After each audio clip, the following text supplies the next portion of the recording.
In April, Environmental Protection Agency Administrator Scott Pruitt revoked Obama-era vehicle emission standards that sought to increase fuel economy to an average of around 50 miles per gallon, or 5.6 liters per 100 kilometers by the year 2025.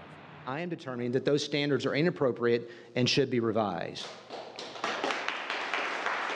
The announcement sets the stage for the rewriting of emission standards for vehicles made between 2022 and 2025, a message warmly received by auto industry groups in the audience. Manufacturers need to sell vehicles that customers need and want today to fund the technological shifts in electrification and automation expected in the future. One key target is California, home to the most cars and traffic in the nation.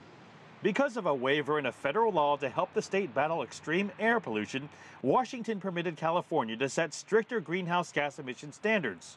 At least 12 other states are following California's standard too. But Pruitt has said California is not the sole arbiter of such issues.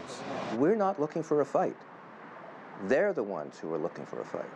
So right now we're here, and each year the fuel efficiency starts rising. But what they might do is that they might drop theirs down to here. So then we're left here and there's a gap. Young shows me a Detroit newspaper article about how lower emission standards hurt the respiratory health of a couple in California.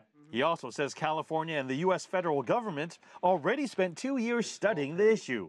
Pruitt has not given us any data, any analysis, any provisional numbers that we can even begin to discuss and determine how they could affect us.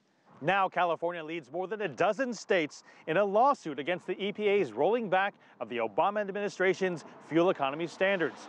And it also braces for a potential legal challenge by the EPA as to whether it has the right to set its own greenhouse gas emission standards. This has happened over the years where EPA and California have not been on the same page. Whenever it's ended up in court, California's always won.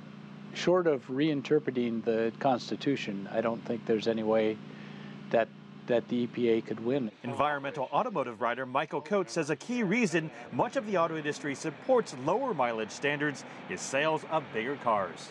Industry makes a lot more profit on SUVs, pickup trucks, and those type of vehicles. So there's a natural desire to sell more of those as opposed to, say, electric cars that they're actually losing money on. California currently has a mandate in place that requires car manufacturers to sell a certain percentage of zero-emission vehicles. But the state's Air Resources Board says so far there have been no signs of the EPA calling that policy into question. Mark New, CGTN, Mountain View, California.